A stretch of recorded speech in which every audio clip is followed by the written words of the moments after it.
Hi friends, ಎಲ್ಲರಿಗೂ ನನ್ನ Instagram followers ಎಲ್ಲರಿಗೂ ಥ್ಯಾಂಕ್ ಯು ಸೊ ಮಚ್ ಅಂತ ಹೇಳ್ತೀನಿ. ಇವಾಗ ತುಂಬ ಆಲ್ಮೋಸ್ಟ್ ನೋಡ್ತಾ ಇದ್ರೆ ರಾಂಚಿ, ಜಾರ್ಖಂಡ್, ಬಿಹಾರ್, ಒಡಿಸ್ಸಾ, ದಿಲ್ಲಿ, ಮುಂಬೈ ಅಂತ ತುಂಬ ಜಾಗದಲ್ಲಿ ಸ್ಟ್ರೈಕ್ ಆಗ್ತಾ ಇದೆ. ಯಾಕೆ ಅಂತ ನಿಮಗೂ ಆಲ್ಮೋಸ್ಟ್ ಗೊತ್ತು. ನಾವೇ ಓಟ್ ಹಾಕಿ ನಿಲ್ಲಿಸಿರೋ ಮಹಾನ್ ವ್ಯಕ್ತಿಗೋಸ್ಕರ. ಸೊ ಆಲ್ಮೋಸ್ಟ್ ನಿಮ್ಗೆ ಗೊತ್ತಿದೆ. ಸೊ ಜಿ ಎಸ್ ಟಿ ಇದ್ದಿಲ್ಲ, ಜಿ ಎಸ್ ಟಿ ಬಂತು, ರೇಟ್ ಎಲ್ಲ ಜಾಸ್ತಿ ಆಯಿತು, ಪೆಟ್ರೋಲ್ ರೇಟ್ ಜಾಸ್ತಿ ಆಯಿತು.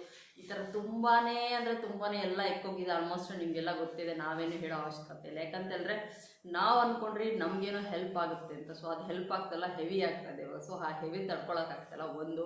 ಸೊ ಆಲ್ಮೋಸ್ಟ್ ನೆಕ್ಸ್ಟ್ ಯಾರಿಗಾರು ಓಟ್ ಕೊಡೋ ಮುಂಚೆ ಸೊ ಆದಷ್ಟು ಯೋಚನೆ ಮಾಡಿ ಅಂತ ಹೇಳ್ತೀನಿ. ಯಾಕಂದರೆ ನನಗಂತೂ ಕಾಂಗ್ರೆಸ್ಸೇ ಬೆಸ್ಟ್. ಯಾಕಂತಂದರೆ ಬಡವರಿಗೆ ಎಲ್ಲ ರೀತಿ ಫೆಸಿಲಿಟೀಸ್ ಕೊಡುತ್ತೆ. ಬಟ್ ಆದರೆ ಈ ಥರ ಎಲ್ಲ ಯಾರನ್ನೂ ದೊಡ್ಡ ಮಾಡೋದಾಗಲಿ, ಜಾಸ್ತಿ ಹೆವಿ ಮಾಡಿ ಬಡವ್ರಿಗೆ ಟಾರ್ಗೆಟ್ ಮಾಡಿದ್ದು ಯಾವತ್ತೂ ಮಾಡಿಲ್ಲ ಕಾಂಗ್ರೆಸ್ಸು. ಸೊ ಬೇರೆ ಇನ್ನೂ ಇದ್ದಾವೆ ತುಂಬ ಆಲ್ಮೋಸ್ಟ್.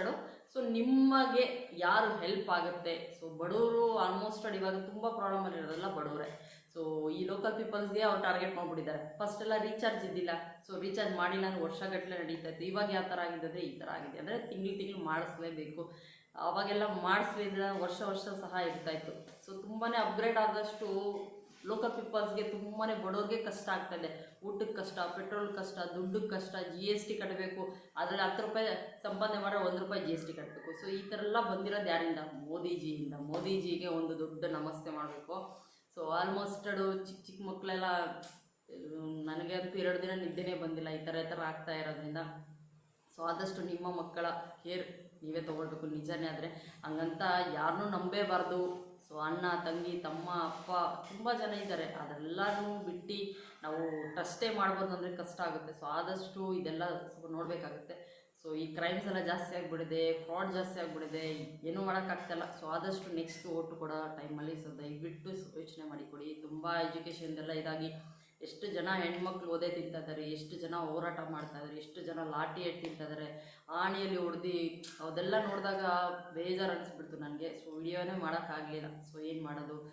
ಹಾಗಾಗಿ ನನ್ನ ಒಂದು ಅಭಿಪ್ರಾಯ ಹೇಳ್ಕೋಬೇಕು ಅಂತ ಅನಿಸ್ತು. ಸೊ ಅದಕ್ಕೆ ಇನ್ಸ್ಟಾದಲ್ಲಿ, ಯೂಟ್ಯೂಬಲ್ಲಿ ಅಪ್ಲೋಡ್ ಮಾಡ್ತಾಯಿದ್ದೀನಿ. ಸೊ ನಿಮಗೆ ಕನಿಸು ಆದರೆ ಲೈಕ್ ಮಾಡಿ, ಶೇರ್ ಮಾಡಿ, ಸಬ್ಸ್ಕ್ರೈಬ್ ಮಾಡಿ ಅಂತ ಹೇಳ್ತೀನಿ. ಸೊ ಹೊಸ ವೀಡಿಯೋಸ್ ಬರ್ತಾ ಇರುತ್ತೆ. ಪ್ಲೀಸ್ ಸಪೋರ್ಟ್ ಮಾಡಿ. ಎಲ್ಲರೂ ಒಗ್ಗಟ್ಟಾಗಿರಿ. ಒಂದು ಬಡವ್ರಿಗೆ ತುಂಬಾ ಅನ್ಯಾಯ ಆಗ್ತಾಯಿದೆ. ಸೊ ಅದನ್ನು ಕೇಳಬೇಕು ಅಂತ ಎಲ್ಲರೂ ಹೋರಾಟ ಮಾಡ್ತಾಯಿದ್ದಾರೆ. ಸೊ ಆದರೆ ಪ್ಲೀಸ್ ಸಪೋರ್ಟ್ ಮಾಡಿ ಅಂತ ಹೇಳ್ತೀನಿ. ಇವಾಗ ತಮಿಳ್ನಾಡಲ್ಲಿ ಸಿ ಎಂ ಬಂದಿದೆ ವಿಜಯ್ ಸರು. ಸೊ ಅವರೆಷ್ಟು ಒಳ್ಳೇದು ಮಾಡ್ತಾಯಿದ್ದಾರೆ. ಎಲ್ಲರೂ ಇವಾಗ ಅವ್ರ ಕಡೆನೇ ಫೋಕಸ್ ಮಾಡ್ತಾಯಿದ್ದಾರೆ ಅಲ್ವಾ. ಸೊ ಆ ಥರನೇ ನಮ್ಮ ಕಡೆನೂ ಬಂದರೆ ಎಷ್ಟು ಒಳ್ಳೆಯದಾಗುತ್ತೆ. ಬಡವ್ರಿಗೆ ಹೆಲ್ಪ್ ಮಾಡೋರು ಬೇಕು, ಬಡವ್ರನ್ನ ದೋಚ್ಕೊಳ್ಳೋರು ಬೇಡ ಅಲ್ವಾ. ಸೊ ಇವಾಗ ಅದೇ ಪ್ರಾಬ್ಲಮ್ ಆಗಿದೆ. ಎಲ್ಲರಿಗೂ ಏನೂ ಮಾಡೋಕ್ಕಾಗಲ್ಲ. ಸೊ ಆದಷ್ಟು ಇನ್ಮೇಲಾದರೂ ಒಳ್ಳೆ ಸರ್ಕಾರ ಬರಲಿ, ಬಡವ್ರಿಗೆ ಒಳ್ಳೇದಾಗಲಿ ಅಂತ ನಾನು ಬ್ಲೆಸ್ ಮಾಡ್ತೀನಿ. ಸೊ ನೀವು ಆದಷ್ಟು ಪ್ರಾರ್ಥನೆ ಮಾಡಿ ಅಂತ ಹೇಳ್ತೀನಿ. ಎಲ್ಲರಿಗೂ ಥ್ಯಾಂಕ್ ಯು ಸೊ ಮಚ್. ಎಲ್ಲರಿಗೂ ನಮಸ್ತೆ.